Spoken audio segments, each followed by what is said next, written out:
Sevgili öğrenciler, Valiliğimiz himayelerinde İl Müdürlüğümüz koordinasyonunda hazırlamış olduğumuz tablet dağıtım törenine hepiniz hoş geldiniz, şeref verdiniz efendim. Biz bütün devletin imkanlarını, valilik, özel idare, bütün bütçe imkanlarını yine iş adamlarımız, hayırseverlerimiz bu konuda çok teşekkür ediyoruz. Bu tabletlerin alınmasında çok önemli katkıları oldu. Yine de olacak. Bütün imkanlarımızı seferber edeceğiz. Ama şu endişeyi de taşımıyoruz. Yani biz eğitimde bir sıçrama yakalamışız, bir ivme yakalamışız. Başarının arttırılması manasında bu devam edecek. Yani burada bu süreçte belki aksama olur ama bunu kazanabiliriz. Hem uzaktan eğitimle hem de yüz yüze eğitimle vatandaşlarımız, velilerimiz endişe etmesinler. Bu zamanı biz geri kazanabiliriz hep beraber. Bu konuda bizim desteklerimiz devam edecek. Burada çok değerli basınımızın vasıtasıyla bütün Siirtli iş adamlarını, bütün insanlarımızı, esnaflarımızı, imkanı olan herkesi EBA erişim noktalarına bilgisayar ve çocuklarımızı iletilmek üzere tablet tedarik etmeye davet ediyoruz. Bu konuda valiliğimizle, İl Milli Eğitim Müdürlüğümüzle, ilçe milli eğitim müdürlüklerimizle, okullarımızla irtibata geçilebilir. Ben tekrar emeği geçen tüm arkadaşlarımıza çok teşekkür ediyorum. Dünyanın da Türkiye'nin de ciddi manada etkilendiği bu krizde bizim en çok etkilenen bölgelerden bir tanesi bizim gibi Siirt gibi iller. Niye bu kadar etkilendik? Çünkü bir, internete erişim noktasında ciddi sıkıntılar var. İki, tablet veya bilgisayar noktasında ciddi sıkıntılarımız vardı. Üçüncüsü, bu yeni dünya düzenine biz dahil dünya hazır değildi. Ama hızlı bir şekilde bunu adapte olmaya çalıştık. Çok hızlı bir şekilde öğrencilerimizi uzaktan eğitim yoluyla eğitimin içerisinde tutmaya çalıştık. Buradaki en önemli noksanlıklardan bir tanesi internet çekme noktasında bazı sıkıntılarımız var. Müdürlüğümüzden kaynaklanmayan iletişimle ilgili bir sorunumuz var. Kırsal alanda biraz daha dezavantajlıydı bu durum. Bunların sayısını çıkardık. İnternete erişemeyen, tableti olan, olmayan öğrencilerin teker teker istatistiklerini çıkardık.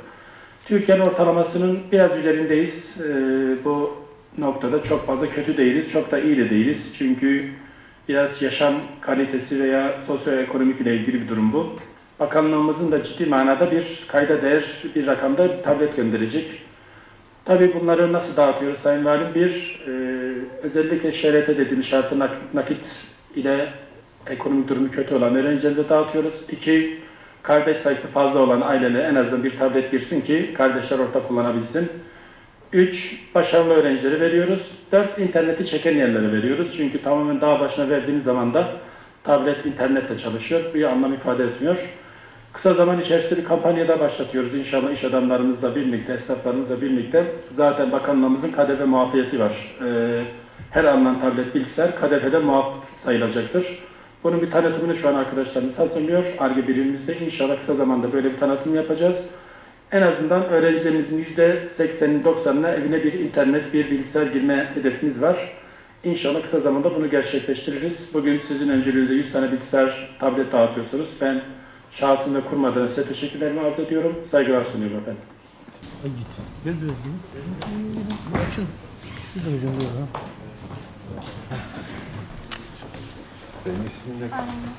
Aynı başarılar ya. Başarılar ya. Tamam. Liyan. Nasılsın? Boyu beni geçti. Kaçıncı sınıftasın?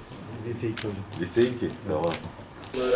İşte bu tablet için çok teşekkür ederim. Ablamla kardeşim girebilecekler. Ben de babamın telefonundan girebileceğim. Annemin telefonuna kırıktır. Onun için giremiyoruz. Ve bizim de durumumuz çok kötü. Onun için bu tableti kampanya yaptıkları için çok teşekkür ediyorum. Çok mutlu oldum. Biz 5 kardeşiz. 3 kardeşimle okula gidiyoruz ama hiç EBA'ya girme imkanımız olmadı. Annemin telefonu çok iyi olmadığından giremiyorduk. Babam da evde değildi. EBA'ya birkaç kezden başka giremedik. Şimdi tabletlerimizi aldık. Artık EBA'ya girebileceğiz. Çok teşekkür ediyorum. Mutlu musun? Çok mutluyum. 6. sınıfa geçtim. Kazım Karabekir Ortaokulu'nda okuyorum. Tablet olmadan önce annemin telefonuyla giriyordum.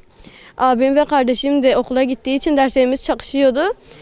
2 kişi giriyordu, 2 kişi girmiyordu, biri giriyordu. O yüzden tablet geldiği için mutlu oldum. Daha iyi oldu. Zaten ders saatleri değiştiği için abiminki benimkimden sonra oldu. Artık ayrı ayrı ders oldu. Çakışmıyor dersler. Ben annemin telefonuyla sabah gireceğim. Benimkimden sonra abiminki başlıyor. Abim anneminkiyle, kardeşim de benimki bittikten sonra tablette girecek. Evde babamın telefonundan giriyordum. Zordu yani. Şimdi tabletim var, daha iyi oldu. Mutluyum, sevinçliyim.